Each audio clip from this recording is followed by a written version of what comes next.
गिर गई कि मेरा बच्चा बेगुनाह था, मेरे बच्चे को जेल कैसे ले गया। चपड़ोसी से दरोगा जी ने लड़के ने अंगूठा का निशान लगाया हुआ है। कितना पढ़ा लिखा होगा जिसको ये पता होगा कि फिलिस्तीन का झंडे का कलर क्या होगा, मुझे खुद नहीं पता।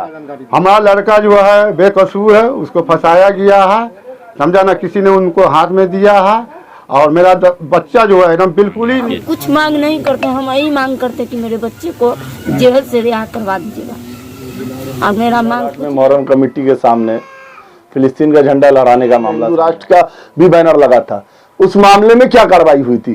क्या उन लोगों को जेल भेजा गया था? उन लोगों को पीआर बॉन्ड बना के लहरियासराय थाना देख रहे हैं दर्पण 24 न्यूज, मिथिला का विश्वसनीय न्यूज नेटवर्क। फिलिस्तीनी झंडा विवाद रुकने का नाम नहीं ले रहा है। झंडा लहराने के आरोप में दरभंगा में 2 युवक पर एफआईआर किया गया और दोनों युवक को नामजद किया गया, लेकिन 14 तारीख को एक युवक जिसका एफआईआर में नाम नहीं था उसे जेल भेज दिया गया, जिसके बाद आज उस अभियुक्त युवक के परिवार कैमरा के सामने आए और मीडिया को बयान दिया कि उसका पुत्र जिसे जेल भेजा गया है, जिसका नाम मोहम्मद गुलजार है, वह निर्दोष है।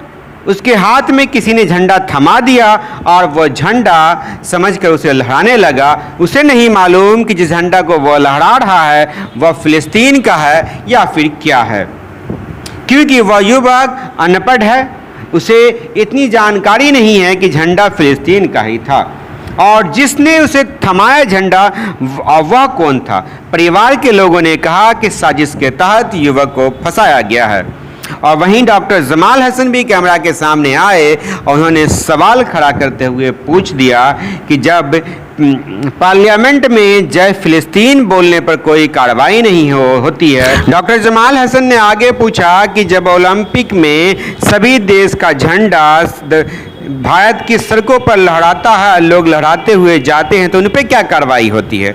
उन्होंने यह भी पूछा कि दरभंगा मोहर्रम कमेटी से सवाल पूछा कि दरभंगा मोहर्रम कमेटी आखिर उस युवक जिसे गिरफ्तार किया गया उसको मदद क्यों नहीं की।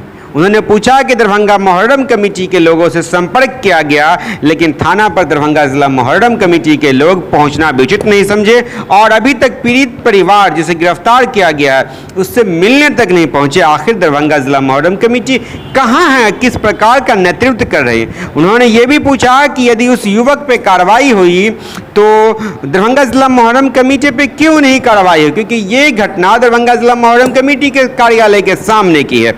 सुनिए क्या कुछ कह रहे हैं गिरफ्तार युवक के परिजन और डॉक्टर जमाल हसन। साथ वही मामला हुआ। 13 तारीख को आया पुलिस, आया मेरे घर पर। हम नहीं थे ना, मेरा आदमी था। हम आ गए थे बगल में कोई काम से। मेरी लड़की थी, 2 लड़कियाँ, एक मेरी बहू थी।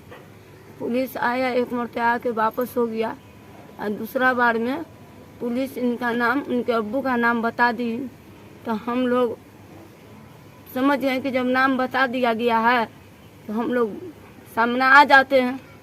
तो हमारी लड़की से पूछा गया, हम तो थे नहीं, हमारे लड़की से पूछा कि अब छोटी सो आपके पापा कहाँ हैं। तो मेरी लड़की कही इनकी सो मेरे पापा नहीं हैं, टोटो रिक्शा चला रहे हैं, सो टोटो रिक्शा चलाने के लिए गए हुए हैं, तो तुम अपने पापा का नंबर दो, हम कुछ नहीं कहेंगे।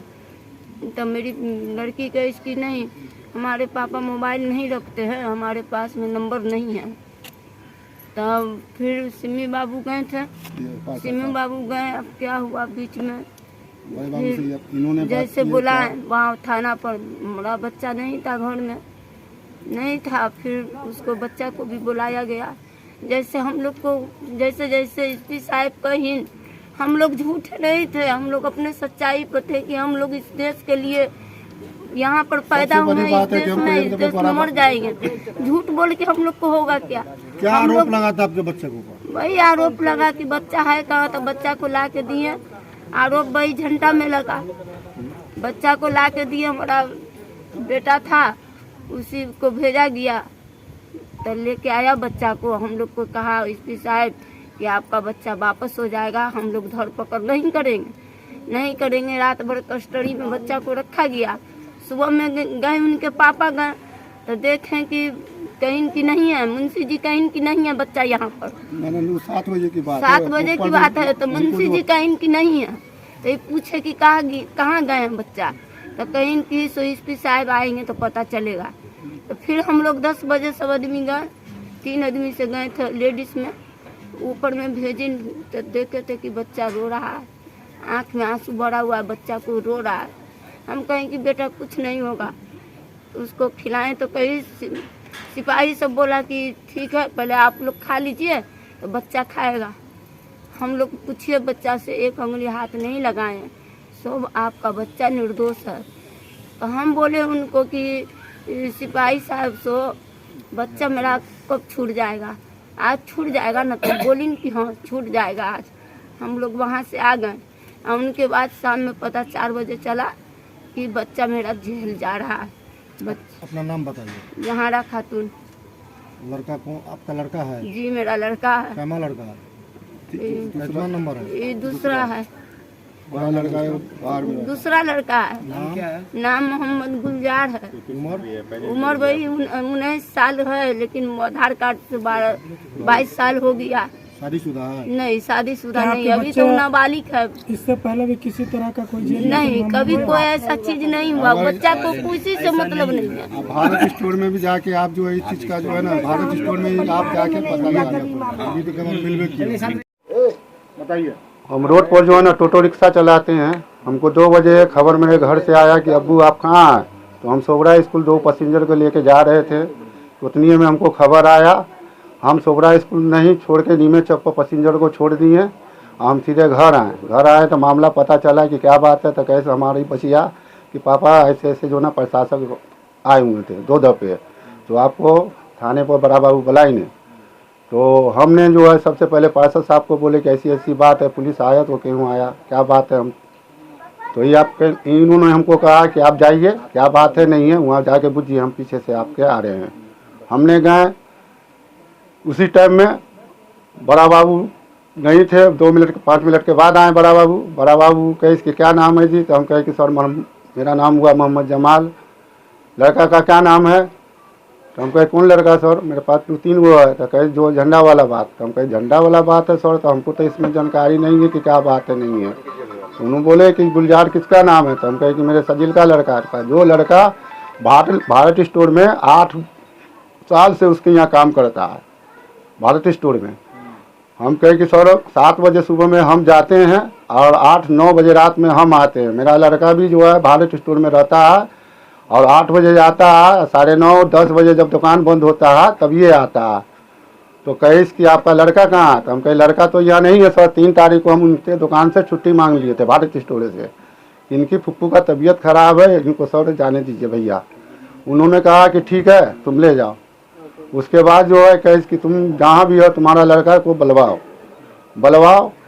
और नहीं तो तुम्हारे घर में हम छापामारी करेंगे, कुर्ती जब्ती करवा देंगे। बड़ा बाबू बोले, समझा, नगर थाना के। तो हम गरीब आदमी हैं, हम लोग घबरा गए, डर गए कि भाई हम लोग इस टाइप का आदमी नहीं है, हम लोग भारत देश से मिले हुए हैं, इसी में पैदा हुए, इसी में मरेंगे। मेन कारण क्या था जो हाँ, उसके बाद फिर हमको बाबू बोले ने कि आप जाइए और लड़का को लेके आइए, समझा ना। सिर्फ उससे हम 2-4 को बयान लेंगे और जैसा बयान होगा उस बयान पर जो है ना उसको हम छोड़ देंगे। इसलिए लेके आइए भाई झंडा के मामले में। क्या झंडा का क्या पूरा मामला?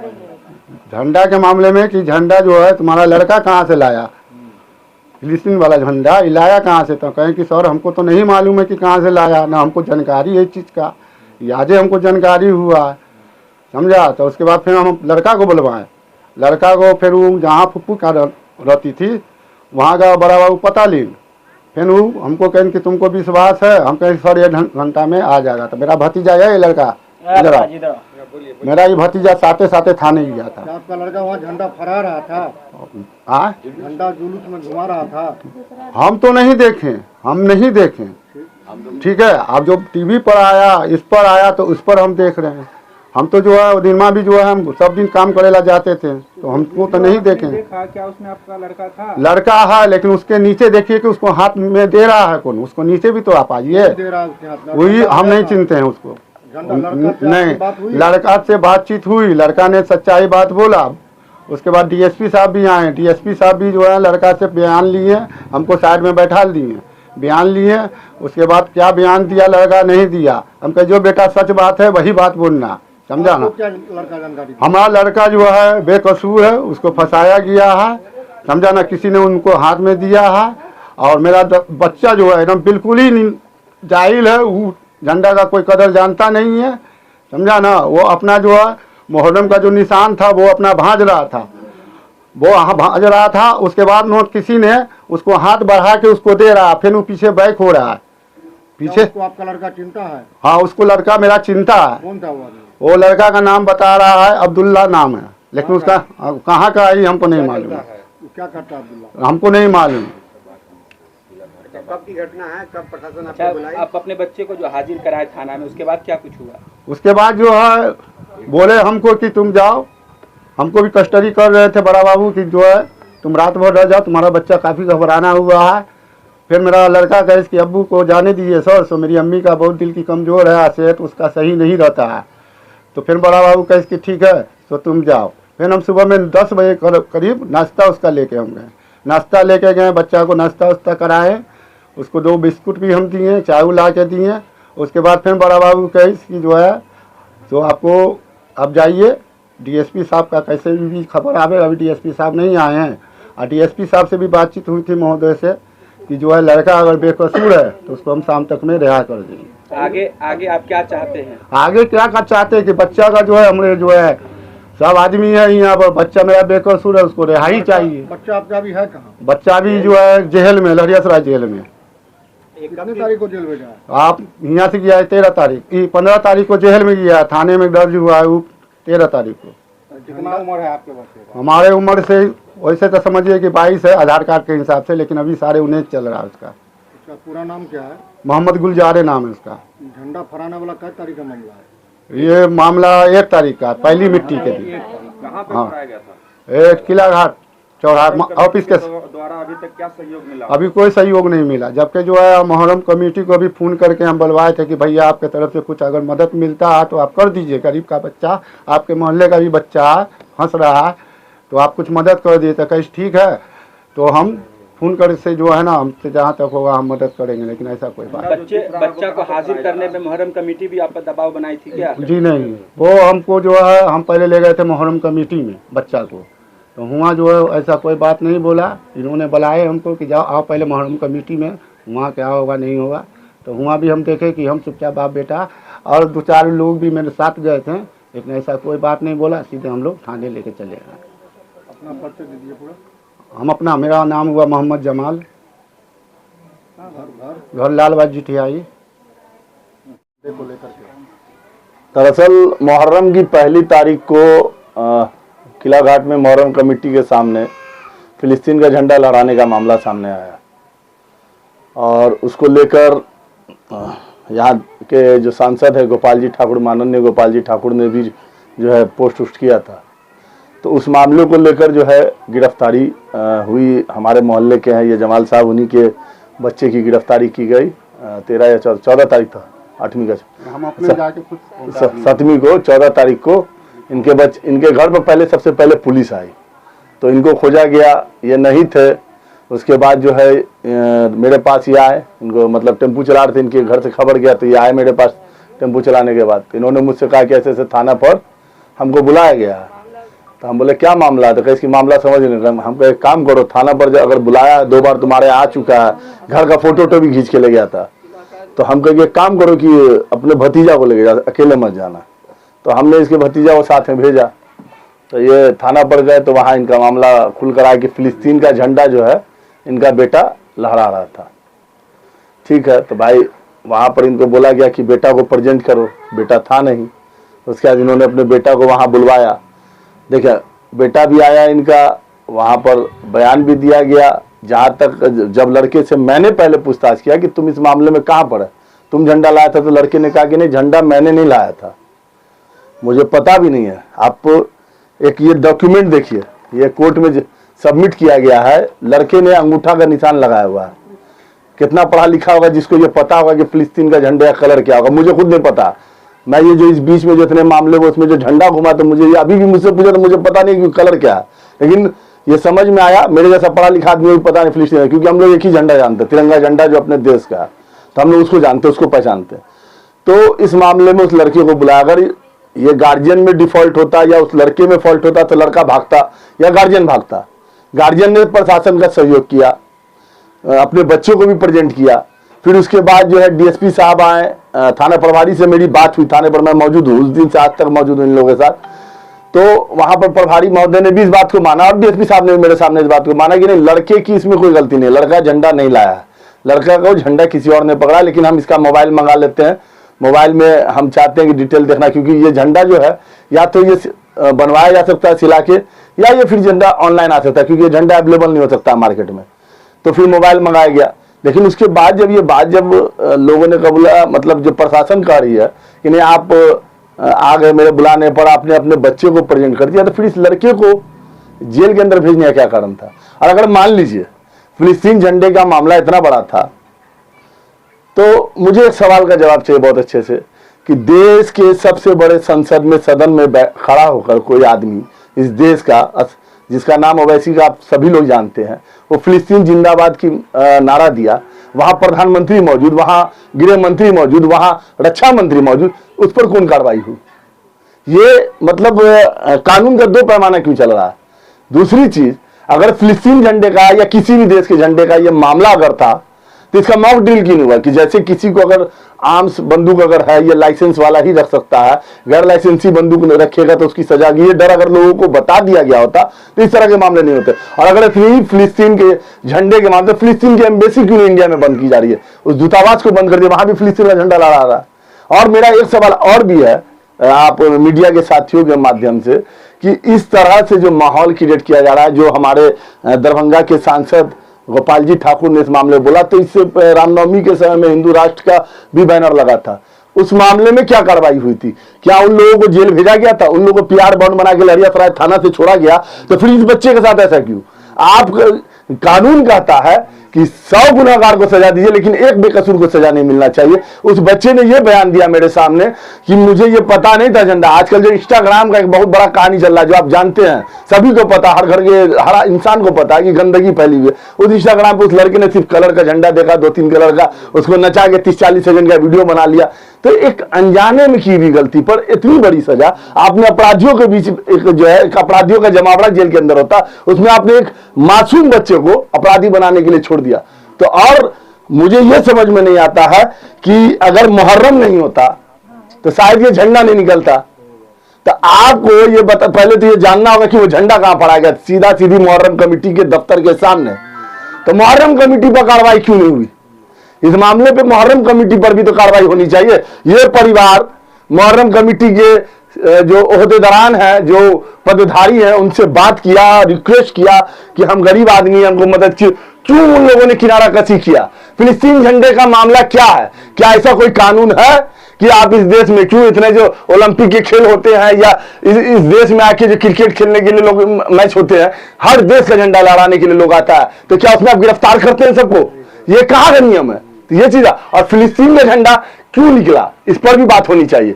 फिलिस्तीन का झंडा आज आपको कई जगह, नवादा में, गिरिडीह में, कई जगहों, कई हिस्सों में मुहर्रम के टाइम निकला। सिर्फ उसका पीछे का मकसद थोड़ा जानना, मंशा क्या था? लोग इसलिए निकाल रहे कि फिलिस्तीन में आज हजारों बच्चे मारे जा रहे हैं, हजारों लोगों का कत्ल हो रहा है, बमबारिंग हो रहा है। उसके लिए सिर्फ ये कि यहां भी लोग चाहते हैं कि फिलिस्तीन में लड़ाइयां बंद हो। लेकिन इसको इतना बड़ा इशू आप बना रहे हैं कि एक बच्चे के भविष्य के साथ खिलवाड़ कर दिया। आज बताइए कि बच्चा क्या हुआ, दागी आपने उस बच्चे को पूरे समाज के सामने खड़ा कर दिया कि ये दायित्व इसका कौन लेगा? उस बच्चे के आपने जो चरित्र को खराब करने का काम किया, इतनी बड़ी गलती है। आप मीडिया वाले सभी साथी यहाँ मौजूद है, मुझे बताया क्या ये इतनी बड़ी गलती थी जिसकी सजा, क्या उसको आप डांट के या उससे पीआर बॉन्ड भरवा के नहीं छोड़ सकते थे? उस बच्चे को आपने जेल भेज दिया। आज उसकी मां का रोते रोते हालत खराब है, उसका फादर। आज जो है समाज में लोग उसके साथ इतने लोग क्यों खड़े हैं? क्योंकि सबों को पता है कि ये गलत हुआ है।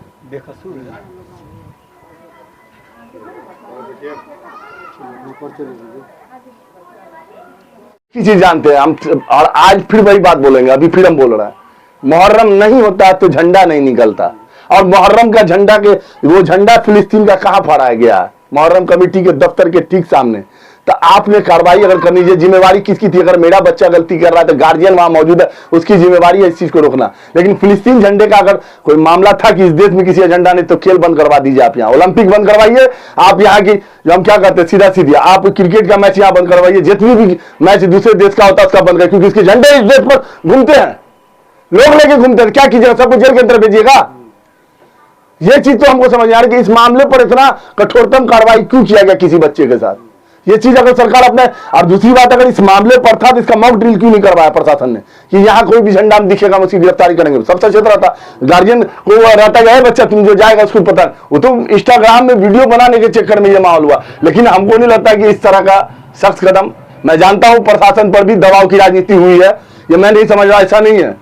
प्रशासन पर दबाव की राजनीति की गई है, जहां वहां से दबाव पड़ा कि गिरफ्तारी होनी। अगर यहां से भी मोहर्रम कमेटी के जिम्मेदारान अगर खड़े होते तो शायद इनका बच्चा जेल के अंदर नहीं होता। पीड़ितों को न्याय नहीं मिलता है तो आगे क्या कार्रवाई करें? पीड़ितों को न्याय, देखिए अभी भी उनके लिए वकील जो है, हमने वकील का बात किया, वकील के लिए लड़ रहा है। न्याय नहीं मिलेगा तो इसके लिए फिर पूरे परिवार के साथ हम जो है जिलाधिकारी के यहाँ धरना में बैठेंगे। न्याय मिलने की बात कहाँ से छोड़ देंगे? सर इस देश में पैदा हुआ है, इस देश में मरेगा, इस देश के संविधान पर हमको पूरा यकीन है। हम अपने सहयोग मिल रहा है कि कोई सहयोग नहीं है कमेटी का कहीं से कैसे। ये तो उन्होंने बात किया था उस दिन, जिस दिन इनके बेटे को टाउन थाना में लाके रखा गया था। इन्होंने कमेटी के जिम्मेदारान, नाम नहीं खोलना चाहते, बस इतना समझिए कमेटी के जिम्मेदारान को फोन किया इन्होंने, इनको कहा गया, जबकि उन्होंने कहा फोन भी, फोन तो छोड़ दीजिए, 10 मिनट बाद कमेटी के जिम्मेदारान उस टाउन थाना के सामने खड़े हैं, ये बाहर खड़े हैं, हम भी बाहर खड़े हैं, लेकिन रुकने का मतलब नहीं है। तो आपको कमेटी का जिम्मेदारान हो कि अगर आप इस बात पर नहीं बात रख सकते हैं तो फिर अफसोस की बात है। और मैं 14 तारीख से इनसे, इनके परिवार से पूछे, 14 तारीख से लेकर आज तक इनके साथ है। इनको वकील का गरीब आदमी है, इनके लिए वकील हमने जो किया है, छोटे बाबू अमर इमाम हाशमी साहब को, बिना किसी एक पैसे के वो इसको मदद कर रहा है। तो लोग जो जान रहे हैं कि कहां पर जरूरतमंद क्या पैसे इसकी है।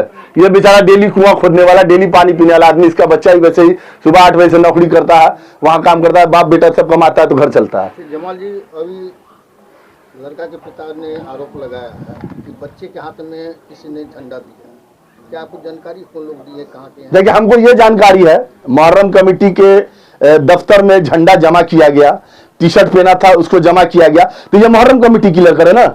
उन्होंने अगर झंडा रिसीव किया, पकड़ा रखा होगा या झंडा उन्होंने लिया होगा तो ये तो उनको नॉलेज है, ये जानकारी उनको है। लेकिन आप एक बात बताइए कि लड़का तो वही बात ना बोला, आप भी वही बात मेरे सवाल कर रहे हैं, लड़का कह रहा कि पकड़ा है हाथ में, इसमें लड़का दोषी कहाँ? ये तो अनजाने की गलती है। ये तो ये बच्चा वीडियो बनाने के चक्कर में गलती करे, क्या उसकी सजा जेल है?